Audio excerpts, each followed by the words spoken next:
Bem, pessoal, vamos retornar aqui ao nosso estudo sobre o povo, elemento povo, nossa quarta aula sobre essa temática. E nós vamos falar aqui das regras, do regramento presente na Constituição sobre esse tema, né? Sobre esse tema de nacionalidade especificamente falando. A Constituição brasileira de 1988, no seu artigo 12, estabelece quem são os brasileiros, tanto os natos quanto os naturalizados. Olha o que é que diz a lei. Vamos ler aqui os artigos. São brasileiros natos. Antes, gente, de ler, só para contextualizar vocês que estão no primeiro semestre, estão se habituando agora com a utilização dessas expressões. Inclusive, tema lá de redação em linguagem jurídica, né? A lei ela é composta por diversos artigos. Cada artigo ele pode vir, né, a se dividir em incisos, que são esses algarismos romanos, e os incisos, por sua vez, pode se dividir em alíneas, a linha A, a linha B, como está aí, que são as letras do alfabeto. Além disso, podem existir no artigo os parágrafos. Os parágrafos, eles costumam trazer observações, é como se fosse assim. O artigo dividido em incisos, ele traz uma citação e se divide em tópicos, e depois traz as observações que são os parágrafos. Quando há mais de um parágrafo, é representado por aquele símbolo com dois S's, e quando o parágrafo é único, quando só uma observação a fazer sobre aquele tema, se escreve a palavra parágrafo único, ok? Então vou utilizar aqui as expressões adequadas e vocês já vão aí se norteando também, ok? Então vamos ler aqui o artigo 12 da Constituição Federal. Essa parte que está após o artigo 12, esse primeiro texto, a gente chama de caput, ou cabeça do artigo. Caput. A cabeça do artigo. Então vamos lá. Artigo 12. São brasileiros. Inciso 1º. Natos. A linha A. Os nascidos na República Federativa do Brasil, ainda que de pais estrangeiros, desde que estes não estejam a serviço do seu país. Então olha aí a primeira situação. Critério do solo. Quem é brasileiro nato, quem é brasileiro nato é o que nasce no solo brasileiro, né? Nasce no solo brasileiro, mesmo que os pais sejam estrangeiros. Então, filho de estrangeiros que estão no Brasil é brasileiro, mesmo que os pais sejam estrangeiros. A única exceção, se esses estrangeiros estivessem no Brasil a serviço dos seus países de origem. Imagine que um embaixador coreano que reside no Brasil, embaixador coreano, ele é embaixador, ele representa o estado da Coreia aqui no Brasil, representante oficial, e aqui a sua esposa tem um filho. Então, esse filho não será considerado brasileiro, ele será considerado unicamente coreano. Então, essa é a ideia. Mas se não está a serviço do seu país de origem, são os chineses que estão aqui no Brasil para fins de morar, para fins de ter comércio ou por turismo mesmo. Então, só passeando aqui e nasceu um filho. Esse filho será considerado brasileiro nato pelo critério do solo, que é essa linha A do inciso 1º do artigo 12, ok? Segundo critério, os nascidos no estrangeiro de pai brasileiro ou mãe brasileira, desde que qualquer deles esteja a serviço da República Federativa do Brasil. Aí a exceção. A regra geral do Brasil é o critério do solo, mas a lei permite também o critério do sangue. Olha aí a primeira situação do critério do sangue. Filho de pai ou mãe brasileiro que nasce no exterior, desde que qualquer deles esteja a serviço da República Federativa do Brasil. Então imagine, o mesmo exemplo, né, que a gente estava falando anteriormente. Imagine um embaixador brasileiro na Espanha. O embaixador brasileiro na Espanha tem um filho com a esposa lá. Essa esposa tanto pode ser brasileira como pode ser estrangeira. Pode ser de outra nacionalidade, não importa. Mas esse filho desse embaixador brasileiro, pelo critério do sangue, será considerado brasileiro nato também. Então, repetindo, a linha B. Os nascidos no estrangeiro de pai brasileiro ou mãe brasileira, desde que qualquer deles esteja a serviço da República Federativa do Brasil. Se você, indivíduo, está a serviço da República Federativa do Brasil no estrangeiro e lá o seu filho nasce, por mais que seja com um cônjuge, né, com a esposa ou esposo estrangeiro, se seu filho nasce lá, seu filho será brasileiro nato. Essa a ideia.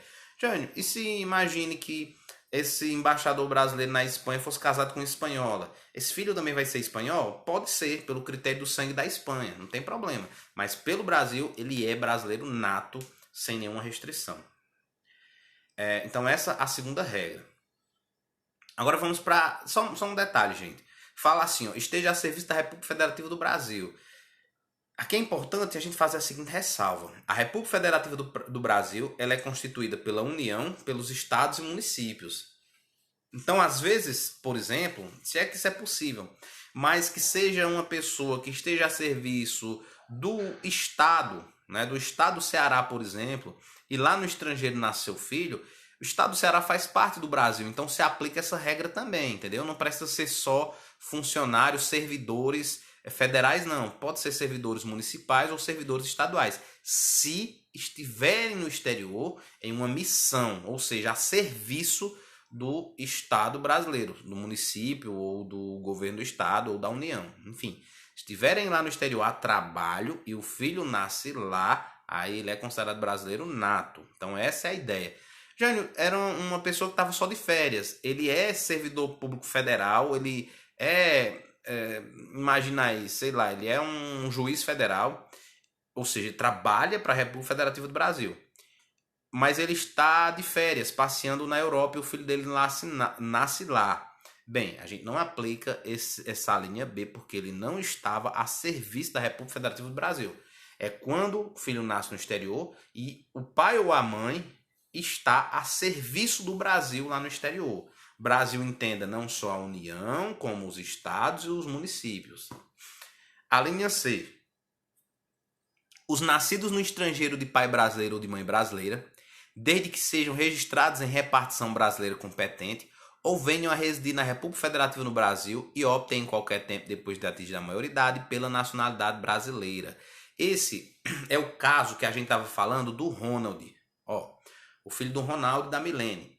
Ronaldo e Milene estavam morando no exterior, mas não estavam a serviço da República Federativa do Brasil. Não, eles estavam lá para trabalharem, né, numa empresa privada, que era um clube de futebol, e lá viverem suas vidas.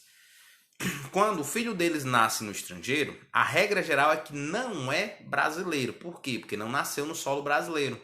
Mas essa linha C do inciso 1º do artigo 12 traz uma última solução para aquele caso do Ronald. Para a gente evitar, para a gente não causar um prejuízo a Ronald e ele acabar não sendo brasileiro, a gente vai permitir o seguinte: os filhos de brasileiros que nascerem no exterior, e esses brasileiros não estiverem a serviço do Brasil, simplesmente vivendo no exterior, os filhos desses brasileiros, eles podem ser brasileiros se, olha as condições, são duas situações, se os pais procurarem uma repartição pública brasileira no estrangeiro para registrar a criança como brasileira. Que repartição seria essa, Jânio? Embaixada brasileira ou consulado brasileiro? Se, primeiro, o pai ou a mãe brasileira procurarem essa repartição consulado brasileiro no exterior para registrar essa criança como brasileiro, então, ponto número 1. Então, no caso lá de Ronald, nasceu o Ronald, a princípio, ele não era brasileiro porque não nasceu no solo brasileiro, nem espanhol porque não era filho de espanhol. O que é que os pais poderiam fazer?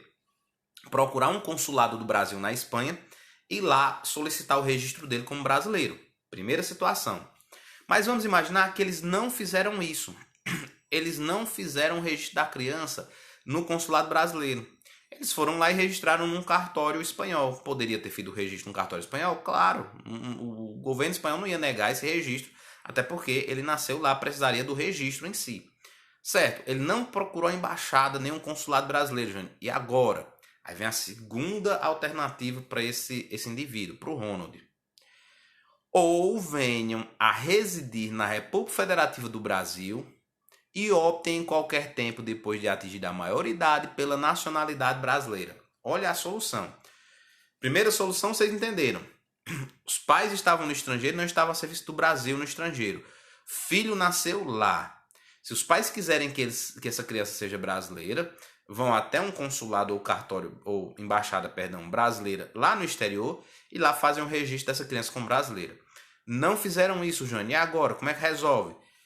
Quando essa criança se tornar maior de idade e vier a residir no Brasil, aí ele pode pedir para se tornar brasileiro nato. Não é naturalizado, é brasileiro nato, como se tivesse nascido no Brasil.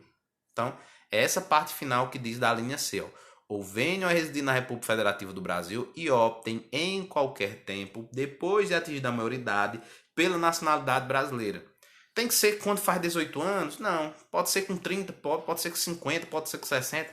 A lei diz, ó, depois de atingir a maioridade, tem que ser maior, não pode ser adolescente ou criança. E optem a qualquer tempo pela nacionalidade brasileira, ok? Então essa é a ideia. A Constituição ainda traz as regras para naturalizados. E aí, ó, olha o que é que diz aí no inciso 2, a linha A e B. Vamos lá.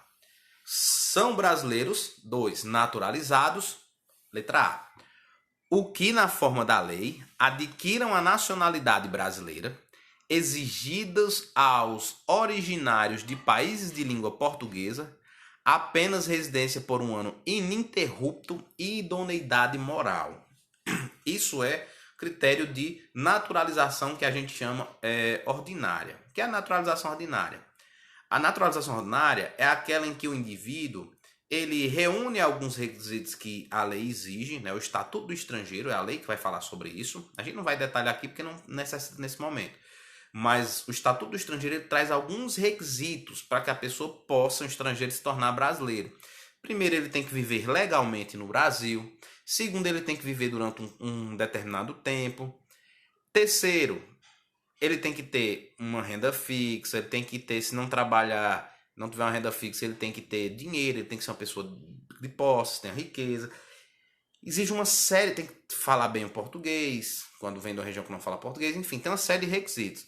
Agora, quando o indivíduo estrangeiro ele vem de um local que a língua oficial, originária, é o português, ele veio de Portugal, ele veio de Angola, por exemplo, ele só precisa, os únicos requisitos para ele são um ano só, residindo no Brasil, e idoneidade moral, ou seja, que seja uma pessoa íntegra, que seja uma pessoa conhecida como uma pessoa honrada, uma pessoa que tem um comportamento social adequado, um comportamento moral adequado, seria isso. Gente, para os estrangeiros que vêm de outros locais que não língua portuguesa, a lei estabelece, salvo engano, são 5 anos, né? Salvo engano, pode ser que eu esteja errado agora. Ou são 5 ou são 10 anos, que é o tempo que é exigido lá pelo Estatuto do Estrangeiro, ok? Então, essa é a naturalização ordinária. Outra coisa, outro detalhe. A naturalização ordinária, a característica dela é dela ser ao critério da administração pública, ao critério do Brasil. Como assim? É um ato que a gente chama, no direito, né, direito administrativo, de ato discricionário. O que é um ato discricionário? É aquele que, mesmo você possuindo todos os requisitos que a lei exige, o Estado não é obrigado a conceder. O Estado analisa e diz, poxa, nesse momento, mesmo você tendo todos os requisitos, não é interessante eu te tornar brasileiro. Pode acontecer. Fica a decisão ao arbítrio da administração pública. A administração pública é o Brasil que decide, mesmo você com os requisitos, se aceita você como brasileiro naturalizado ou não. Já a naturalização extraordinária, que é o caso da linha B, que a gente vai já ler, se você reunir os requisitos para ela, o Estado não pode negar. É um direito adquirido daquela pessoa. Então, se eu estou com os requisitos exigidos, eu vou pedir para ser brasileiro e automaticamente o Estado tem que reconhecer. Então, essa seria a diferença da ordinária para a extraordinária, além dos requisitos que são também diferentes, né? Então, vamos para a extraordinária. Os estrangeiros de qualquer nacionalidade, residentes na República Federativa do Brasil há mais de 15 anos ininterruptos e sem condenação penal, desde que requeiram a nacionalidade brasileira. Estrangeiro que mora legalmente no Brasil já tem 15 anos, mais de 15 anos ininterruptos, ou seja, sem interrupção. Ele não pode passar, morou 3 anos no Brasil, foi morar um tempo fora, depois voltou e aí contou o mesmo prazo. Não. Ele tem que morar aqui de forma fixa. Isso não quer dizer que ele não possa viajar. Pode viajar. Agora, ele não pode mudar do Brasil durante todo esse período. Então, se ele passar 15 anos morando no Brasil sem mudar, sem sair do Brasil para morar fora, aí, e se não tiver nenhuma condenação por crime, aí ele pode requerer a nacionalidade brasileira e o Brasil vai ter que conceder, né? Trata-se de uma naturalização extraordinária. Ok? Então, essa é a ideia da forma de aquisição de nacionalidade brasileira conforme o artigo 12 da Constituição. Outro ponto interessante é que a gente está falando do brasileiro nato e naturalizado, certo? Mas há diferenças entre os brasileiros natos e naturalizados. A Constituição, no artigo 12, parágrafo 2º, traz basicamente, né, o artigo 12, parágrafo 2º e alguns outros textos da lei, vai trazer basicamente, da Constituição, basicamente, 4 exceções, 4 diferenças entre o brasileiro nato e o brasileiro naturalizado. Quais as diferenças entre brasileiro nato e naturalizado? Primeiro, a Constituição diz: não tem nenhuma diferença, parágrafo 2º, entre brasileiro nato e naturalizado, a não ser as diferenças que a própria Constituição vai trazer. E já começa no parágrafo 3º, trazendo diferenças entre brasileiro nato e naturalizado. Olha quais são as diferenças. Primeira diferença entre o brasileiro nato e naturalizado. Artigo 12, parágrafo 3º da Constituição. Alguns cargos, exercício de alguns cargos. Olha o que é que diz a Constituição. São privativos de brasileiro nato os cargos 1. De presidente e vice-presidente da República. Só pode ser presidente ou vice-presidente da República se for brasileiro nato. Brasileiro naturalizado não pode. De presidente da Câmara dos Deputados. 3. De presidente do Senado Federal. 4. De ministro do STF. Vamos parar por aqui para a gente fazer essa primeira observação. Olha aí, ó. Presidente e vice-presidente. Presidente da Câmara dos Deputados. Presidente do Senado, ministro do STF. Não podem ser brasileiros naturalizados. Essas pessoas que a gente acabou de falar aí estão, obviamente, fora o presidente, na linha de sucessão presidencial. Presidente já não pode. O seu vice, que pode vir a se tornar presidente, também não pode. Na falta do presidente e do vice, quem assume a presidência é o presidente da Câmara dos Deputados. Então, o presidente da Câmara dos Deputados não pode ser brasileiro naturalizado. Na falta desses 3 aqui, quem assume o poder é o presidente do Senado. Então, não pode o presidente do Senado ser brasileiro naturalizado.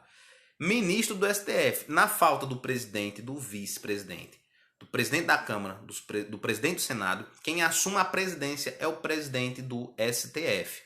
Mas observem que a Constituição não limitou apenas ao presidente do STF. Não pode ser ministro do STF de uma maneira geral, né, do Supremo Tribunal Federal de uma forma geral. Então, gente, a gente tem que fazer aqui uma interpretação restritiva, ou seja, só não pode ser brasileiro naturalizado esses cargos que estão descritos. Em outras palavras, um brasileiro naturalizado pode ser deputado federal? Pode, porque aí está dizendo que ele não pode ser presidente da Câmara dos Deputados. Óbvio que ele não pode ser vice-presidente da Câmara dos Deputados, porque ele não pode depois se tornar presidente na ausência do presidente da Câmara dos Deputados, ele não pode ocupar o seu lugar, né? Jânio, ele pode ser senador? Pode. Não pode ser presidente do Senado, né? Já ministro do STF, ele não pode ser, né? Nem só o presidente do STF, ele não pode ser ministro do STF. Continuando, 5. Da carreira diplomática. Então, o brasileiro naturalizado, ele não pode ser embaixador, por exemplo, cônsul, não pode. 6. De oficial das Forças Armadas. Soldado do Exército, ele pode. Agora, ele não pode ser oficial. Ele não pode ser tenente, não pode ser capitão, não pode ser major, não pode ser coronel e nem general, né? Não pode integrar a carreira de oficialato. 7. De ministro do Estado de Defesa. Também não pode funcionar, não pode ser ministro de defesa, né? De Estado de Defesa. Não pode ser o ministro da Defesa. Então são as funções que não podem brasileiros naturalizados ocuparem. Pergunta interessante para vocês. Será que um indivíduo que tem dupla nacionalidade, ele pode ocupar essas funções? Ele é brasileiro nato e ele é espanhol nato. Imagine. Vamos pensar no caso aqui de uma pessoa que nasceu no solo brasileiro, mas os pais eram espanhóis e não estavam a serviço da Espanha. Então ele é brasileiro e espanhol ao mesmo tempo, nato. Ele pode ocupar esses cargos? Pode, porque ele é um brasileiro nato. Claro que ele pode. O Rodrigo Maia, por exemplo, atual presidente da Câmara dos Deputados, ele tem dupla nacionalidade. Né? Ele nasceu no Chile durante o tempo de refúgio político do pai dele. Né? O pai dele ele foi perseguido pela ditadura militar e se refugiou no Chile. Lá nasceu Rodrigo Maia, o pai dele registrou em repartição pública brasileira, ele se tornou brasileiro nato e ao mesmo tempo ele se tornou pelo critério do solo chileno, então ele tem dupla nacionalidade. E ele é presidente da Câmara dos Deputados. A Dilma Rousseff também, ela era ao mesmo tempo brasileira e búlgara da Bulgária, e ela foi presidente. Então dupla nacionalidade não tem risco, o que não pode é o brasileiro naturalizado. Segunda situação, exercício de função. Existe uma função que existe no Estado brasileiro, que é um órgão, né, ocupar um órgão chamado Conselho da República. Na realidade, esse Conselho da República é uma espécie de grupo de pessoas que devem aconselhar o presidente em situações críticas, em situações cruciais da política brasileira. Por exemplo, imagine uma situação de crise que o presidente ele está avaliando decretar o estado de guerra, por exemplo. Então, para ele poder decretar o estado de guerra, para ele poder dar esse passo nessa direção, ele tem que convocar o Conselho da República, a Constituição assim exige, e escutar qual é a opinião do Conselho da República. Qual a opinião desse Conselho da República? Esse Conselho da República, ele é constituído, por exemplo, pelo vice-presidente, pelo presidente da Câmara, presidente do Senado, líder da maioria e da minoria do Senado, líder da maioria e da minoria da Câmara, e também por alguns cidadãos brasileiros que devem ser brasileiros natos. Todo mundo que integra esse Conselho da República tem que ser brasileiro nato. Então, essa é a ideia do Conselho da República. Terceiro, propriedade de empresa jornalística e de radiodifusão sonora de sons de imagens, jornais, revistas, TVs, rádios, tudo isso só pode ser propriedade de brasileiro naturalizado se esse brasileiro naturalizado já tiver mais de 10 anos naturalizado. Se ele tiver menos de 10 anos, ele não pode ser se tiver menos de 10 anos, ele não pode ser proprietário dessas questões, desse tipo de empresa. Essa é a ideia. Né? Só que hoje em dia a gente vive uma situação de globalização e a gente sabe que tem muitos grupos de mídia internacional no Brasil também. BBC funcionando no Brasil, por exemplo, Fox funcionando no Brasil, e diversos outros, né, HBO, dentre outros. A lei brasileira condiciona, né, a que a maioria do capital seja constituído no Brasil, a maioria do capital seja numa empresa brasileira. Então eles vêm constituindo uma empresa brasileira, fazendo parceria com outras empresas brasileiras, e assim acaba também funcionando no Brasil essas empresas de modo legal. E 4, extradição. Gente, isso aqui é um tema muito interessante, porque a gente tem que fazer algumas diferenciações. Né? Extradição, deportação, expulsão, asilo, são conceitos totalmente diferentes. Extradição, expulsão, deportação e asilo, e expulsão. Asilo e expulsão. 5 conceitos diferentes que a gente vai fazer aqui rapidamente. Tudo isso que a gente está aqui falando, vocês vão estudar posteriormente em Direito Internacional. Aqui é, na realidade, um primeiro contato que a gente faz com esse conteúdo quando vai estudar esse elemento do Estado-Povo. Entendeu? Então, a gente vai ter só uma noção geral, não vamos aprofundar ao extremo essa questão, não é o nosso objetivo aqui. Então, vamos lá. Começando pela deportação. O que é deportação? Deportação é um instituto de direito internacional em que um Estado vai retirar, vai devolver um imigrante ilegal ao seu país de origem. Uma pessoa entra ilegalmente no Brasil. Para entrar no Brasil, você tem que ter autorização. Se você vem da região do Mercosul, basta mostrar o seu documento de identificação que você ingressa no Brasil, não tem dor de cabeça. Mas se você vem de outras áreas do mundo, você para entrar no Brasil, você tem que ter um visto. O que é o visto? Você traz o seu passaporte, o Brasil dá autorização no seu passaporte para que você entre no Brasil para determinadas funções. Aí vai ter o visto de turista, sua única possibilidade é vir para cá para turistar, né? Para viajar, para conhecer, para gastar dinheiro. Você não pode trabalhar, não pode adquirir uma residência, enfim, visto de turista. Tem um visto de trabalho, tem um visto de educação, tem um visto de permanência, que é o visto para quem quer morar. Então tem diversas formas de visto, ou seja, de autorização para entrar no Brasil. Quando o indivíduo entra de forma ilegal, ou às vezes entra de forma legal e começa a violar suas permissões, ele entrou para ser turista, passou o prazo de 6 meses de turista e não quer sair. Ele entrou para ser turista, mas aqui começou a trabalhar. Então, ou você entra de modo legal, ou mesmo entrando de modo legal, aqui você acaba violando as suas permissões de ficar no Brasil, você se torna um imigrante ilegal, e o imigrante ilegal ele é deportado para o seu local de origem. Isso é deportação. É você pegar o imigrante legal e devolver para o seu local de origem. Expulsão. Expulsão acontece, a expulsão, da seguinte maneira. Vem um estrangeiro para o Brasil, de forma legal ou morando no Brasil. Aqui ele comete um crime. Se ele comete um crime aqui, ele deve ser punido aqui. Ele é preso. Preso, processado, julgado, condenado, cumpre a pena dele. Quando ele termina de cumprir a pena dele, ele é expulso do Brasil. Então, isso é expulsão.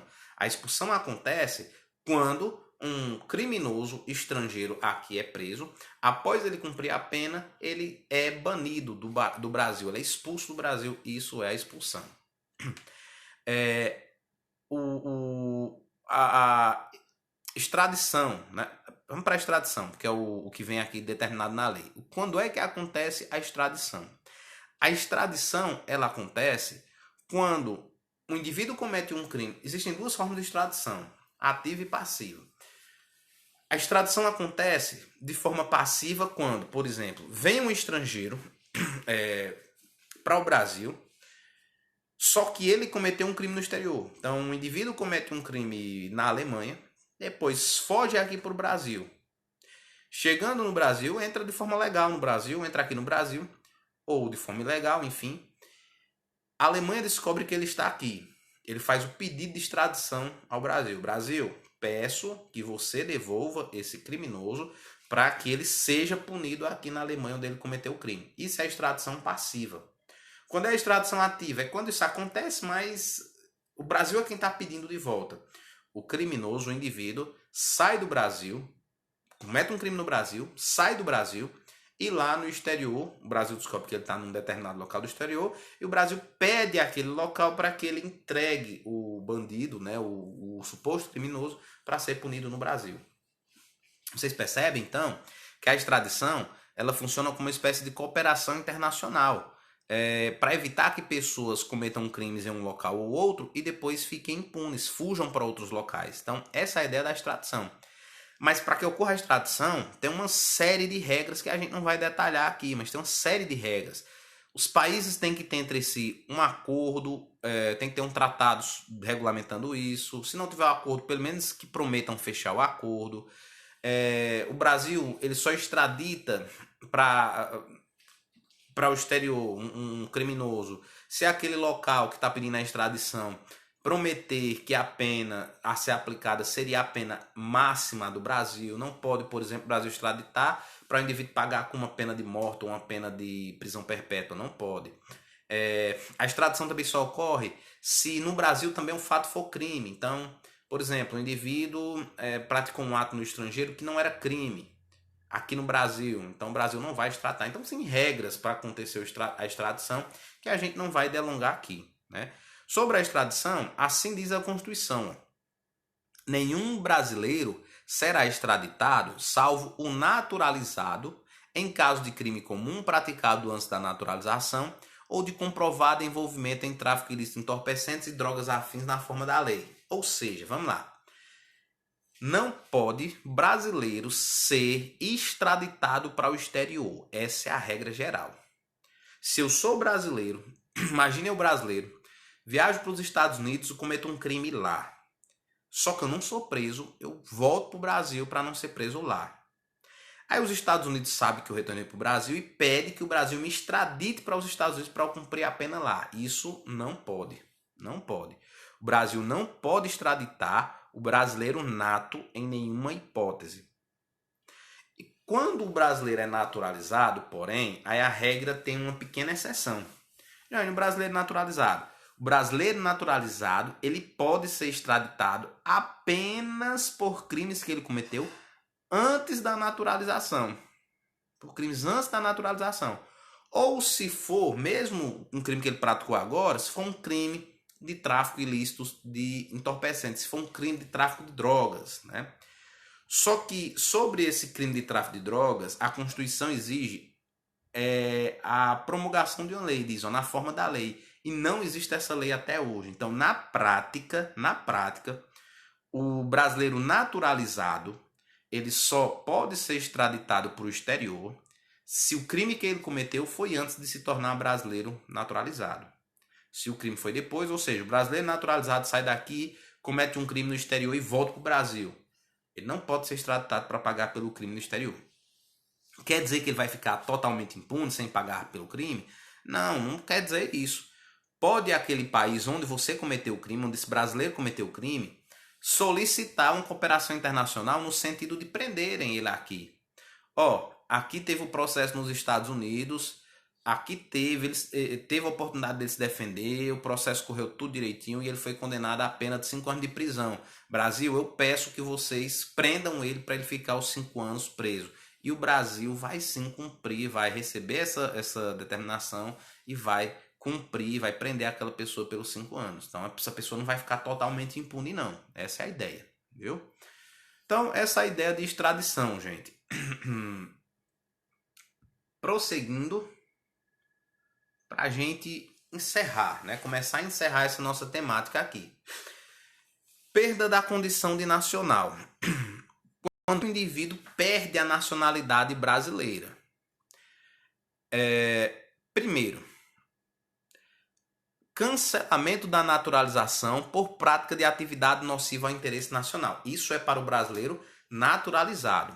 O brasileiro naturalizado, mesmo sendo brasileiro naturalizado, ele começa a praticar atos que são nocivos ao interesse nacional. Isso é um conceito, gente, bem amplo, um conceito bem... O que é uma atividade nociva ao interesse nacional? Tem que ser algo muito grave, algo que impacte a sociedade de uma maneira muito geral.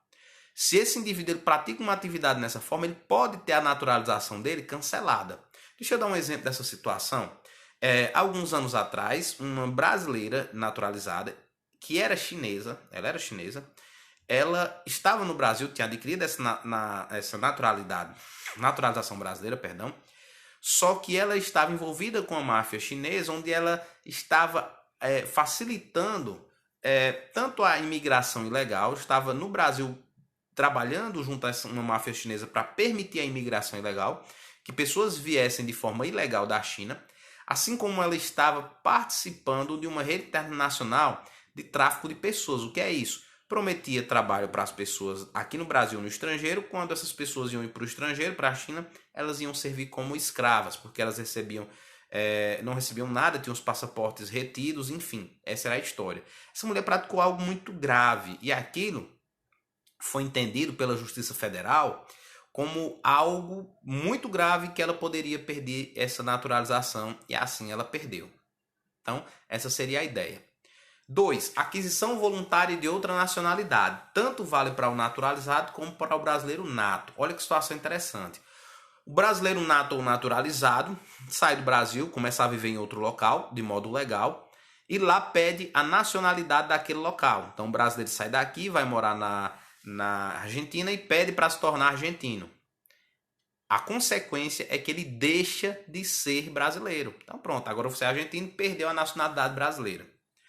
Mas essa aquisição voluntária de outra nacionalidade, que provoca a perda da nacionalidade brasileira, ela tem 2 exceções. Então, tem 2 situações em que mesmo você pedindo para ser de uma nacionalidade estrangeira, você não deixa de ser brasileiro. Situações. Uma primeira é quando se trata de uma nacionalidade originária. Então, imagine que você, ao nascer, já era brasileiro pelo critério do solo e italiano pelo critério do sangue. Você não vai deixar de ser brasileiro, né? Ou então você era brasileiro, você é neto de português, e Portugal diz o seguinte: os netos de portugueses podem pedir, quando atingirem a maioridade, para se tornar portugueses. Aí você tem 18 anos, você faz o requerimento, e o governo de português te autoriza a ser português nato. Então você não vai deixar de ser brasileiro. Então, se você adquirir outra nacionalidade originária, você não perde a brasileira. Beleza. Segunda situação. Para exercício de direitos civis ou permanência em território estrangeiro. Se lá no estrangeiro, para você exercer um direito, você tem que se tornar estrangeiro, adquirir aquela nacionalidade. Ou se para você permanecer lá no estrangeiro, você tem que se naturalizar naquele local, aí a lei brasileira não tira a tua nacionalidade. Deixa eu dar um exemplo prático disso. Jogadores de futebol que vão para o exterior e lá pedem para se naturalizar para jogar pelas seleções daqueles estados. Não deixa de ser, para exercer um direito civil, um direito de jogar futebol por aquela seleção. E a FIFA só permite se for daquela nacionalidade. Então, por exemplo, o Diego Costa saiu do Brasil, foi para Portugal, e lá ele queria jogar pela seleção portuguesa, mas para ele jogar pela seleção portuguesa só poderia se ele se nacionalizasse português. E ele pediu a nacionalidade portuguesa e ele permaneceu sendo, mesmo assim, brasileiro. Ele ficou brasileiro e português. Diego Costa, mais recente, no mesmo caso, Diego Costa, nordestino de Lagarto, em Sergipe, foi jogar na Espanha e lá se nacionalizou para jogar na seleção espanhola. É um espanhol naturalizado, mas não perdeu a nacionalidade brasileira, porque ele pediu essa nacionalidade para exercer certos direitos. Então essa seria a ideia, ok? Para a gente encerrar definitivamente a temática, só mais 2 pontos. Reaquisição de nacionalidade. Quando o indivíduo perdeu a nacionalidade brasileira, ele tem como readquirir? Tem. 2 situações. Número 1. No caso daquela chinesa que eu contei a história, que teve um processo para cancelar a naturalização dela, ela poderia, se ficasse provado algum vício grave, ela poderia cancelar aquela sentença através de uma chamada ação rescisória, e aí aquela sentença sendo cancelada, ela volta para a condição anterior de brasileira naturalizada. Eu não vou adentrar muito nesse conceito de ação rescisória, porque isso é um conceito muito avançado, isso aqui é um conceito que vocês vão ter lá em processo civil 2, ou seja, 6º semestre de vocês, então está bem adiantado aí, não tem necessidade disso agora. Mas é só para mostrar essa possibilidade. Vamos lá. Ela era brasileira naturalizada, ela ficou demonstrado num processo que ela tinha cometido atos nocivos ao interesse nacional, cancelaram a naturalização dela brasileira. Ela perdeu, deixou de ser brasileira naturalizada.